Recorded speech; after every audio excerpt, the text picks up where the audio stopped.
Good evening, ladies and gentlemen, and welcome to this important meeting of the Democracy and General Purposes Committee. For the avoidance of doubt, this meeting is being webcast, but if anyone else is wishing to record it, can I ask whether anyone is wanting to record the meeting?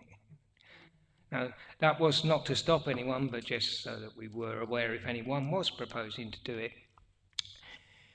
As far as I know, there is no scheduled fire drill arranged this evening. So if the fire alarm does go off, we will rely on Democratic Services staff to establish whether there is in fact a fire and hopefully return to show us a safe way of exit.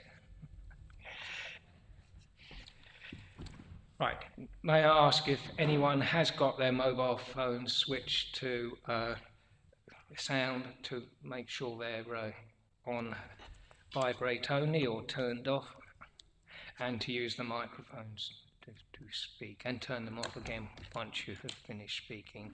Now on to the meeting itself. Apologies for absence. I am aware of apologies from Councillor Dan Wilkinson. Have we any others? Thank you, Chair. I've been advised by Councillor Cook that he's on the way. He's been held up slightly, but he is expecting to get here shortly. Stuck in traffic, no doubt. Do we have any substitute members? Councillor Joanna Wilkinson for Councillor Dan Wilkinson. Thank you very much indeed. Councillor Cooch for Councillor Sams. Thank you very much indeed. Do we have any urgent items? Not aware of any. But, okay, thank you. Notification of visiting members. Well, there are none in the room. Do we have any visiting online? No. Disclosures by members and officers. Are there any disclosures? Thank you very much. Disclosures of lobbying. Are there any disclosures of lobbying? Thank you. Item 7, to consider whether any items should be taken in private because of the possible disclosure of exempt information. I'm not aware of any that would raise such concerns this evening, therefore I propose to take the entire agenda in public. Is that agreed? Thank you, members. Minutes of the meeting of the 19th of June, which seems an extremely long time ago. Those members with good memories like to confirm whether this is an accurate record or not. I believe it is, but okay, in that case, can we agree the minutes and I'll sign them later? Is that agreed? Thank you. Right, presentation of petitions, if any. We don't have any at the moment. Question and answer session, none. Questions from members to the chairman, I'm not aware of any. So we move to the committee works programme on page 5. It's a short but charmingly set out work programme. So any questions, comments or additions to that work programme? Mr O'Connell. Good evening, members. Just to draw to your attention that an additional item has been added, very short item it will be, related alterations boundary review update, which is because we completed the last of our boundary reviews last year, the community governance review, and as part of that I was given delegated authority to implement the related boundary alterations, small little corrections we need to make to boundaries to align them. That work is underway at the moment, and we have a deadline in October, so I hope just to give the committee a brief update, given it's been a long time, in November. Thank you. Although we're in early days and no date has been identified, at some point in this year we may need to consider the issue that has been raised about forming a structure and local plans group, which would obviously come to this committee, but obviously no date's been identified for that. Any further comments? In that case, we'll agree the work programme as amended. Thank you very much, members. Reports of outside bodies, if any.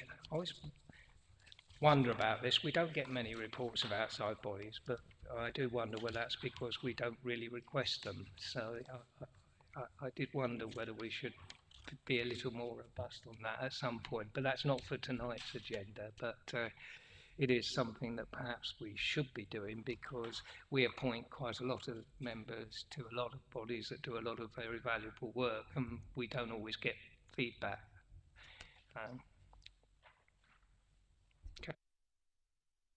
Thank you, Chairman. On that point, I'm sure I've read somewhere that it's incumbent on the allotted member to give a feedback of some kind at least once a year. But do you really need us? So therefore, do we need to request it? That's my question.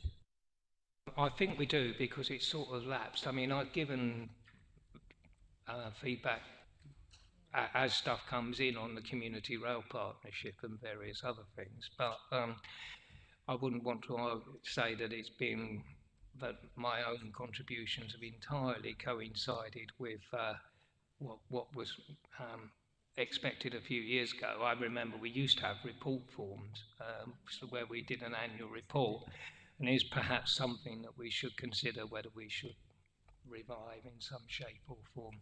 Councillor Jeffrey. Well, in that case, Chairman, may I respectfully suggest, I beg your pardon. Sorry, Stuart. Sure. Thank you very much, gentlemen. I was therefore going to suggest that we resurrect that report form. If Democratic Services have the time, I know you're under pressure with various stuff, but if we could and send a form, and I'm not sure about the timing, I don't have the knowledge to suggest that, but thank you very much, if members are in agreement, of course. I mean, the template exists, so it would really be a question of just digging it out. But Councillor Jeffrey.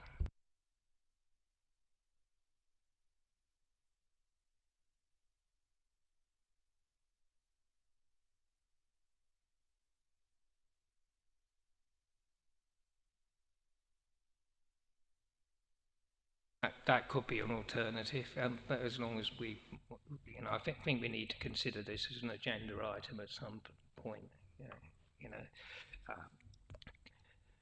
and to be timetabled when officers feel it would be most fit into an annual reporting mechanism. Thanks very much. Other than that, we don't have any outside body reports, but we do have a potential out. So we'll move on to the next item. We do have one outside body appointment.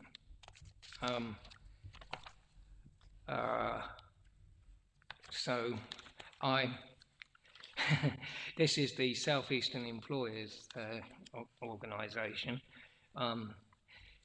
For some years now, I've had the honour of being the Borough Council's representative. I'm not saying I'm the only person that could do this job, but currently I am a member of the executive and have been for some time. And of course, that appointment would lapse if someone else were appointed. So I would hope that members would be prepared to allow me to continue. But Councillor Jeffrey.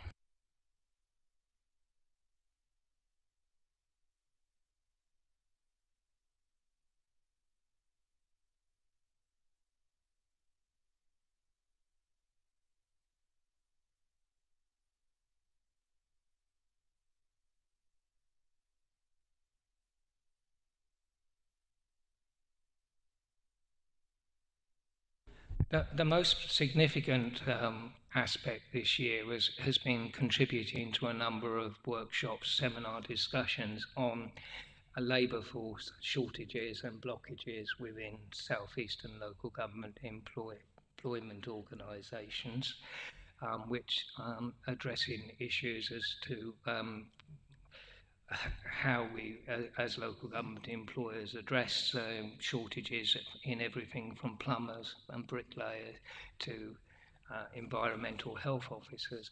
That programme is being facilitated by an organisation called Localis for southeastern local government employers, and I believe that we will eventually, at the end of this year, come out with a number of suggestions which would help with labour force issues.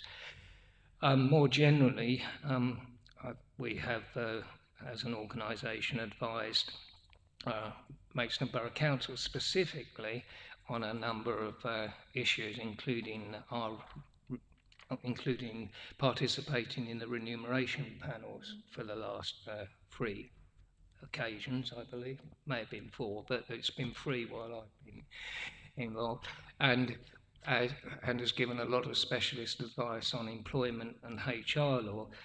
We could, as an organisation, provide a lot more in terms of member training, but you know, the LGA has and the South East employers provide a lot of things that overlap. So this year we've gone to the LGA, but it could have been South East employers, and they have produced a number of things that I've been involved in terms of member and staff training and accreditation over the years.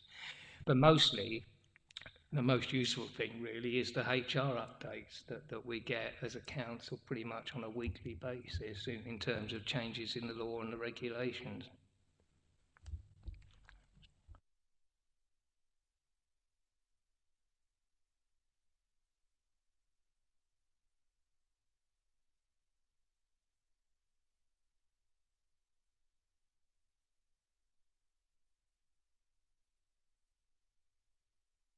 Thank you, Mr. Chairman. As the present Cabinet Member for Economic Development, I refer to the page 11, where it says that key accountabilities for this role, bullet point 2, ensure the interests of your council are represented at formal meetings of South East employers, and bullet point 5, collectively or individually lobby on behalf of South East employers around employment and improvement initiatives. I have great interest in the success of your role and would beg that you keep me involved and informed at every step, and on the basis that I know that you will bend over backwards to make that happen, I'm also happy to add my agreement to you continuing this role.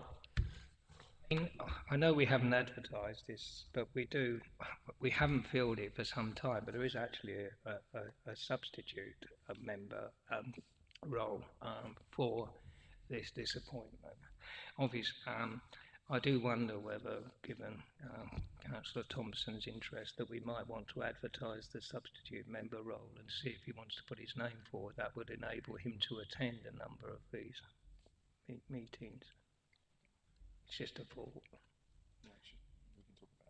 Yes. Okay, thank you very much.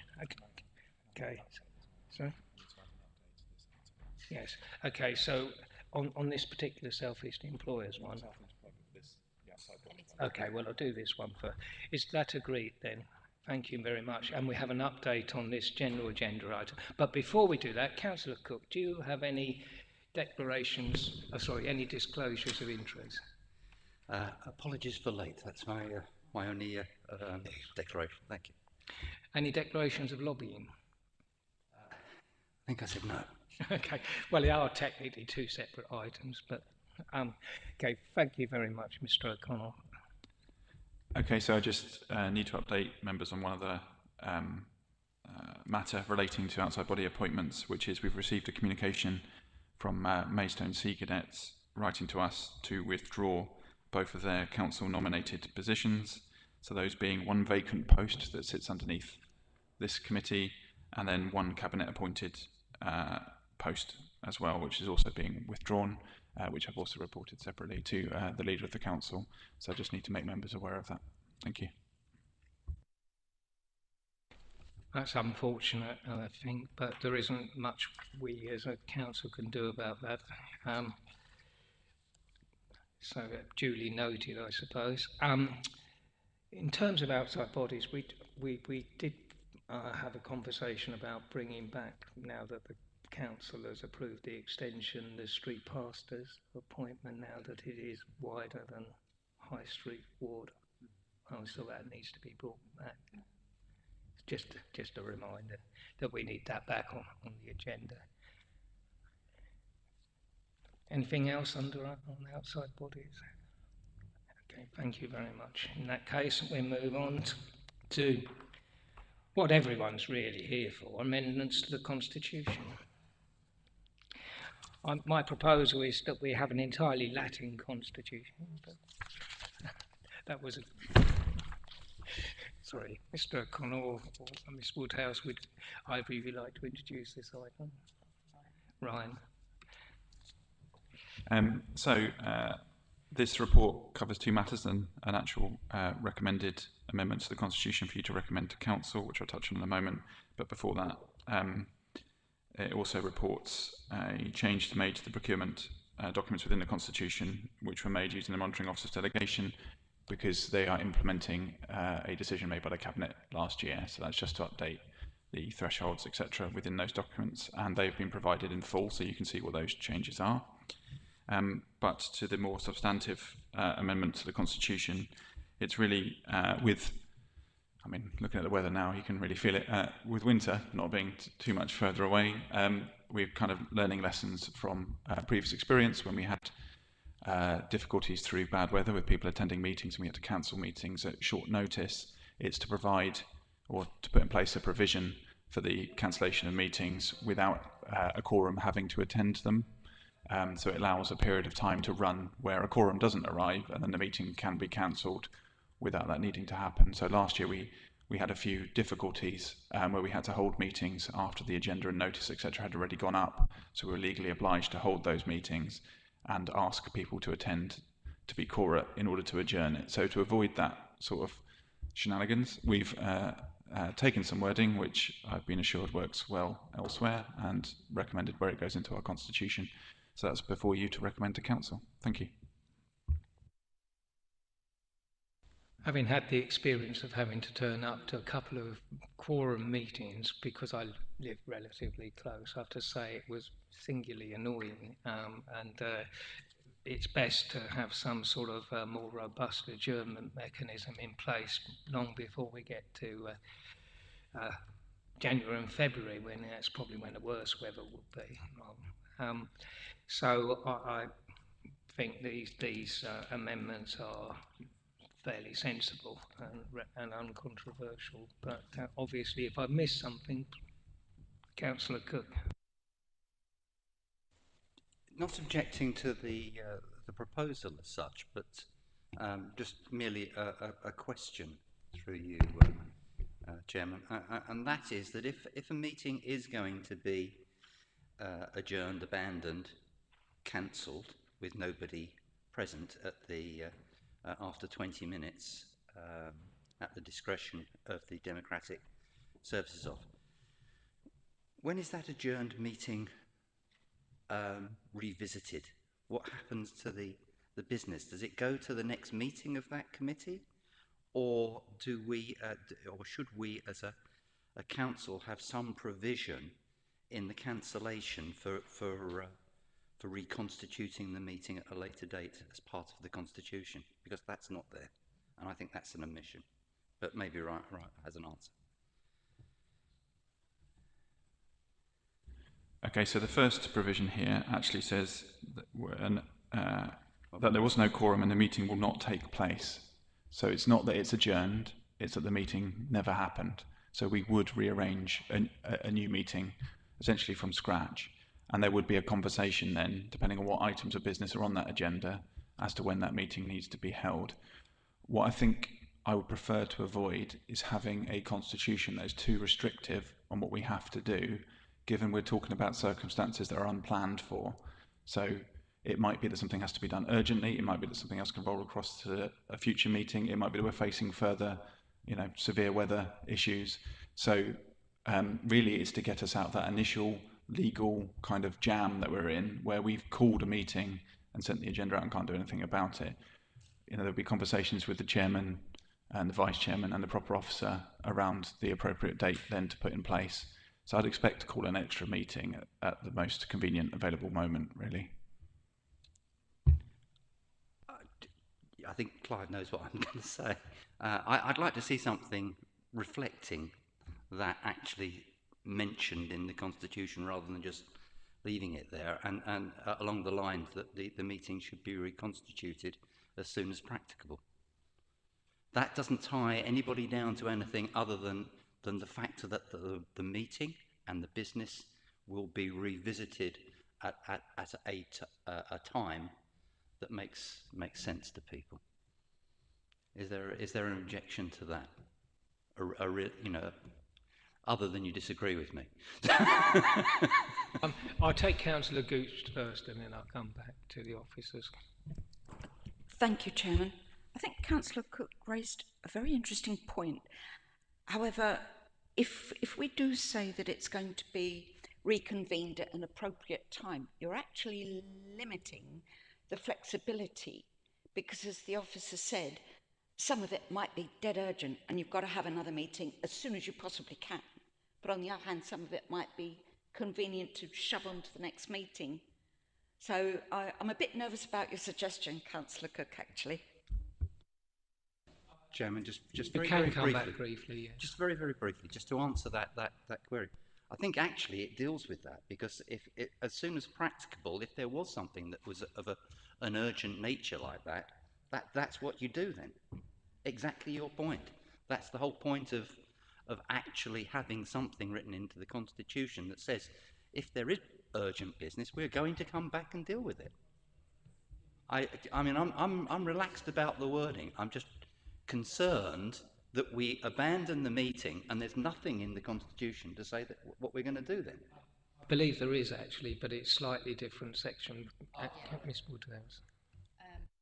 Yes, so it is covered in the Constitution. There is a section on holding of meetings. Those rules would apply, and the rules are that the proper officer may, after consulting the chairman and vice chairman of a committee, call a special meeting of that committee, but there's also a number of other rules in there. So we would hold a meeting in the usual way, the proper officer talking to the chairman or vice chairman, and we deal with it in the usual way. So there are rules that cover it. It wouldn't be left in the open. I don't know if you want to come in, Ryan. That's the bit I was going to refer to in response. So it's not just me disagreeing with you, it's just that we've already got wording within the Constitution that governs how we call and hold meetings, and I wouldn't want to add an extra restriction or something that might conflict in the future. I think fewer words are better in a Constitution to allow maximum flexibility. That's in the normal way of business as well, isn't it? So, okay. I admit it's not immediately obvious in the report, but it's covered elsewhere in the Constitution. So it was a fair, valid point to raise, Councillor Cook, and thank you for doing it. Mr. Pearl did and Miss Woodhouse did cover it, I think, off with that section earlier on. So. Councillor Couch, please. Please correct me if I'm wrong on this, but because I obviously wasn't elected over the last winter when you experienced these issues, can you just clarify if it's severe weather and councillors have potentially indicated online by email to say that they won't be able to make a meeting, the benefit of convening if you already know that there's lower than the quorum number of members to travel in, to then wait 20 minutes to then acknowledge that those who said they couldn't make it definitely aren't there? Is there... I don't know enough about the legal requirements of convening the meeting once the agenda's been published, but... There are some legal requirements. There are also, unfortunately, I have to allow for a certain level of human behaviour. We have a number of councillors who, whatever the event are, don't say they're coming and just turn up. And also the reverse. So it would be possible, hypothetically, to have had, 8 replies, which is, so I'm just picking figures at random, and an assumption be that the meeting couldn't take place, and then 11 people turn up, so which would put us in a rather awkward position potentially. So it's partly the legalities and partly because you can't always trust human behaviour to stick to those rules. Or actually sometimes you think you can't make a meeting and actually you can. That's happened to me before. Out of sheer curiosity, how severe would weather have to be for a meeting to be cancelled? And for members to not try and make it? Such that that you simply, for whatever reason, from a sufficiently large number of people would not be able to get here, because it could be a number of things. It could be flooding in South Maidstone, where a number of roads might be potentially cut off.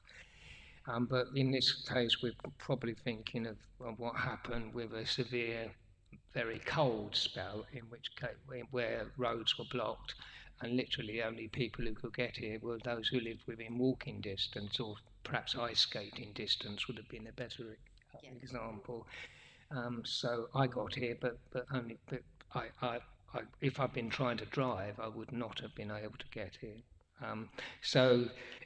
But if we specify every single example that qualifies, we're bound to miss one, like a hurricane event, like 90. Hurricanes aren't going to happen, madam.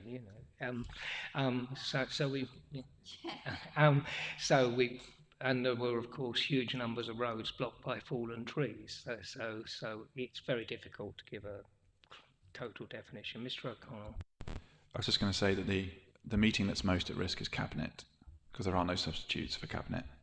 So if we're in a situation where the Met Office are advising that absolutely nobody travels, we shouldn't really be asking councillors to travel. I mean, it's not, from a health and safety perspective. Other committees, we can normally reach a quorum. You can get substitutes who can walk or whatever. But the one that's most at risk generally is Cabinet, because there are no substitutes, and they make decisions. So that's also important. Thank you. Just one thing that I don't know if you'll be able to answer, but does NBC report to KCC's SWIMS package, which is the severe weather impact monitoring system, I believe, to account for the financial costs of severe weather for events like that if a meeting has to be rescheduled? I don't know if it's something that's come up before or if the council does report to it, but it's just quite a useful one whilst we're talking about severe weather, to put basically a figure on the impacts of increasing severe weather that we're facing.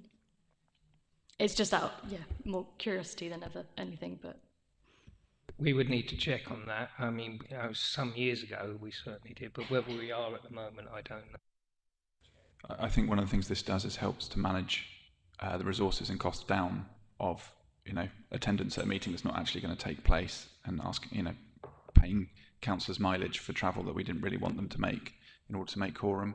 So in that sense, I think the provision here is that we would expect a democratic service officer to be in attendance to take note, and that's it. So that does reduce the overall cost impact of severe weather in that sense. Any more questions? No. Thank you very much for that. I think we've given that a good run around the paddock. So any proposal for the recommendation on the papers? Thank you, Councillor Jeffrey. Is that seconded? I'll second it then. Is that agreed? Thank you very much, members.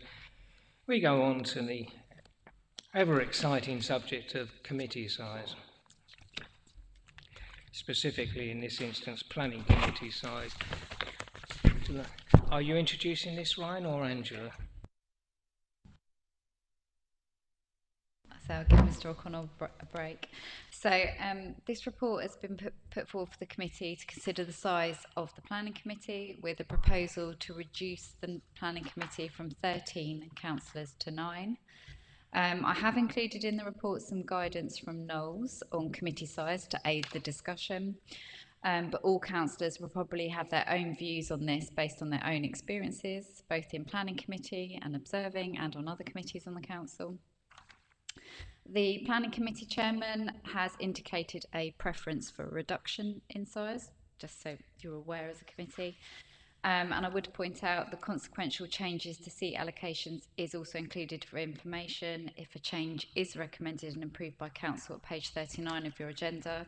As you can see, we were thrilled that it's a very neat fit in that we have 98 seats for 49 councillors. However, when you start going by group, it is not so neat, and there will be the usual negotiation. So if this did go ahead, I know Councillor English obviously loves renegotiating seats, but that's something to think about. But yeah, it really is a member decision, and it's for discussion by the committee. Happy to answer questions if I can, but it's probably a discussion amongst yourselves as to what you think is most appropriate. Councillor Cook, I see you've been... Thank you, Chairman. Very simply, I am strongly opposed to this recommendation. I think it goes counter to the democratic process and one of representation. I think planning is one of the most difficult issues for us as a council to address. I do recognise that in a moderately smaller council and planning the requirement for training, there are issues around that in terms of attendance from the point of view of substitutes and the like. But I think that because of the nature of what planning is, as we've seen recently with some committee meetings of late, I think it's more important that the decisions are made by a larger body, more reflective of us as a whole council, and therefore more reflective of the district as a whole. And I think to move away from that is counter to the principles of democratic representation. And frankly, I will vote against this, and I feel very strongly, Chairman, that we should retain the number as it is at 13, which avoids any difficulties regarding the negotiation about who sits on the committee anyway. So we just stay as we are. I think I recognise the paper, I recognise the thought that's gone into it. I disagree with it. I will vote against this, and I'm presuming that somebody's going to move the report. If not, I will move a motion that we stay at 13. Thank you.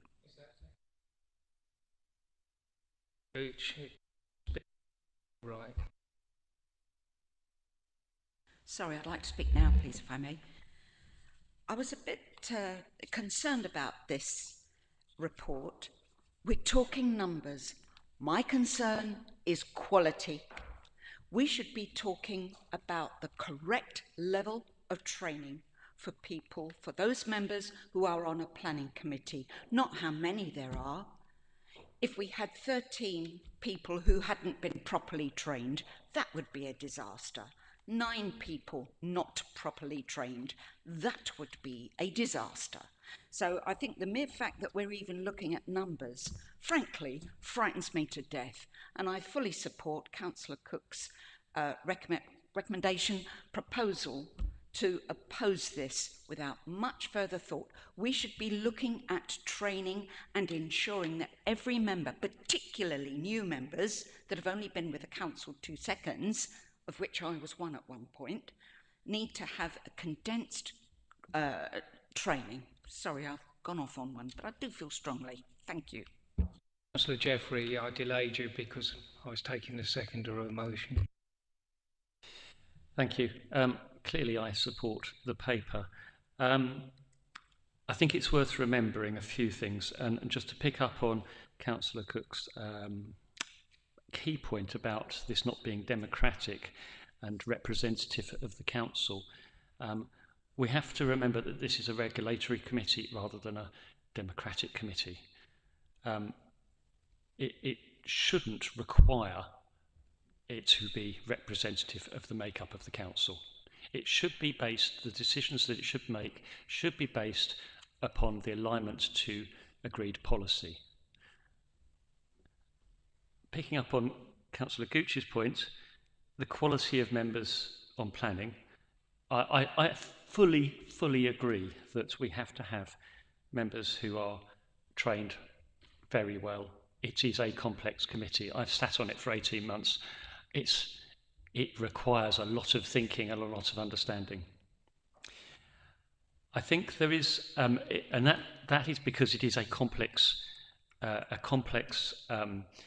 topic. It requires significant focus, and I don't think we necessarily get that level of focus on the committee with it being as large as it is. I think we've clearly had a reduction in the total number of councillors. We've reduced our total stock by over 10%.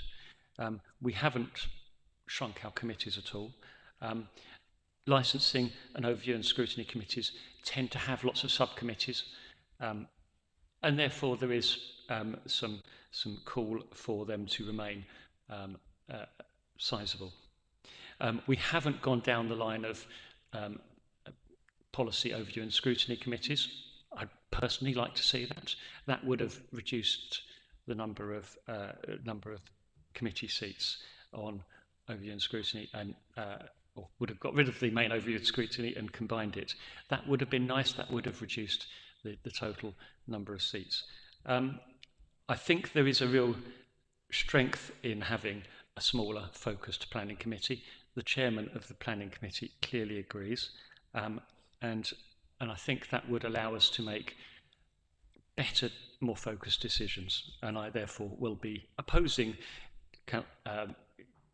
the proposal to reject this paper.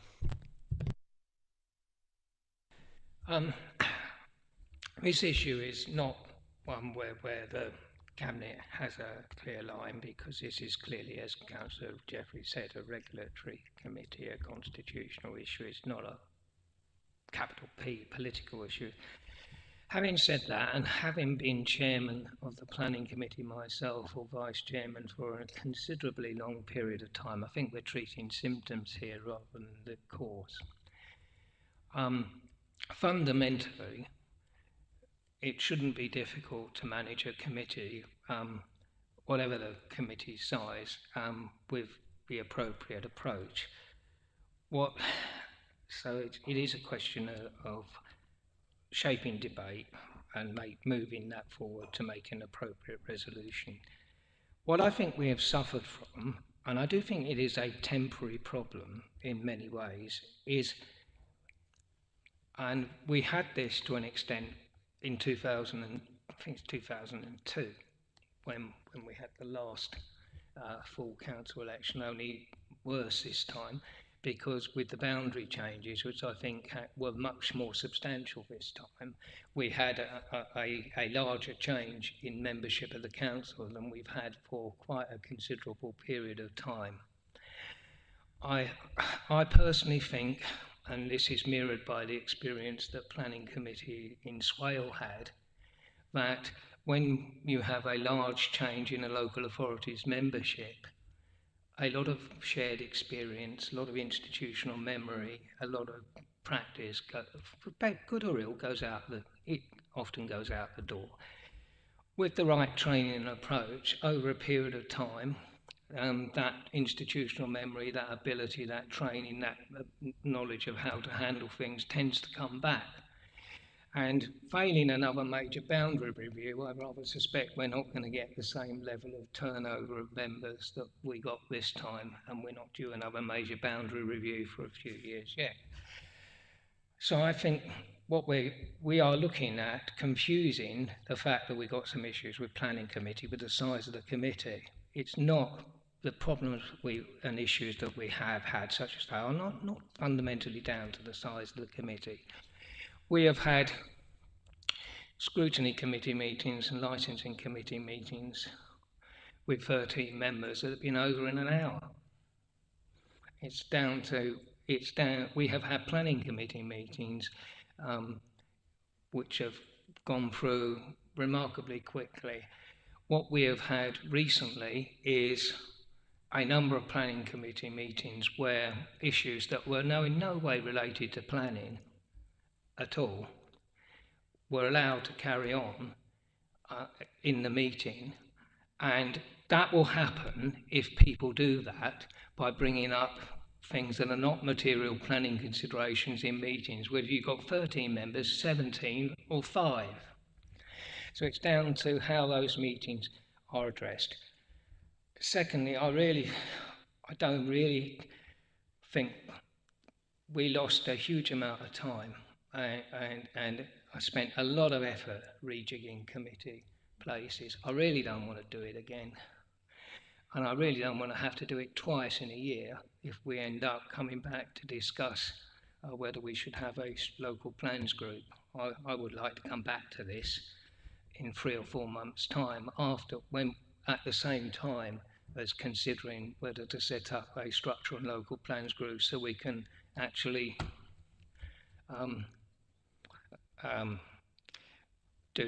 do a committee change once, to be honest. And actually, I think the time to bring a change in is actually at the annual meeting of the council, not halfway through a flipping year.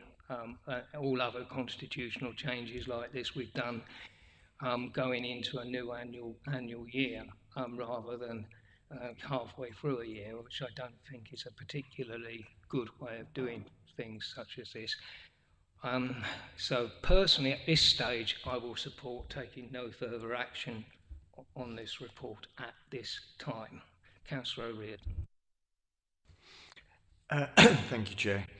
I sit on the planning committee at the moment, and I have to say, in my opinion, we've got a very good, well-educated, experienced planning committee, and it represents the borough, the whole borough. I don't think by reducing the numbers we are achieving anything positive. I genuinely think the views that members give assist with decisions made. Obviously, all planning decisions hugely affect the applicants. So I, at this stage, would actually support Councillor Cook's proposal. I don't think we're going to achieve anything by reducing the numbers other than lose a significant amount of experience on the committee. Thank you. Any further indications? Councillor Thompson. Yes, thank you, Chairman. I would like to add my voice to those that have just been raised. I was a little alarmed to see myself moving round to agree with Councillor Cook, but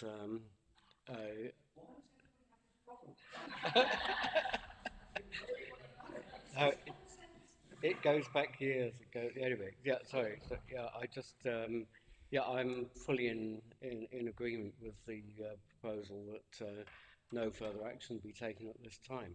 Thank you very much. Are there any further? Councillor Jeffrey. Oh, is it not working? It is working. It's just got not the light's not on. The light's not home, but there is somebody at home, so to speak. Just in terms of process, Councillor English, you mentioned that you would be minded to revisit this at the annual meeting. However, if we say no now, is there a constitutional problem bringing that in within 6 months or not? And therefore, might it be better not to vote on it rather than reject it? My view was that if we were going to change, it should be at the annual meeting, not that we would discuss it at the annual meeting. What I was saying is that there would be a report coming forward at the, I would hope, on whether we have a structural and local plans group, local plans group, and at that time, should people be minded to pursue this proposal, then an amendment could be made to that report. Thank you. Could I have an answer in terms of the 6-month rule, please? Well, you're not really making a decision. The request here was for you to make a recommendation to council, and you're simply not going to make a recommendation to council, who would have taken a decision. So there's not really a decision being taken.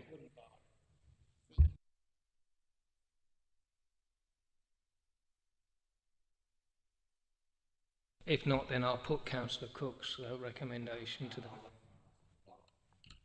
Oh. Well, I was sort of assuming that you'd indicate if you wanted to say. Right.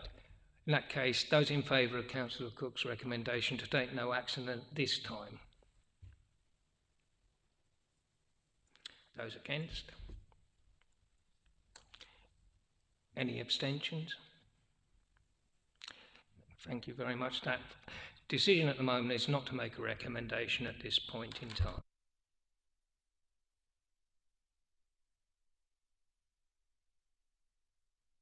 believe that that is all the business for this evening. Thank you very much, members, for some interesting discussion, and also to the officers for their contribution. We wouldn't have a meeting without them.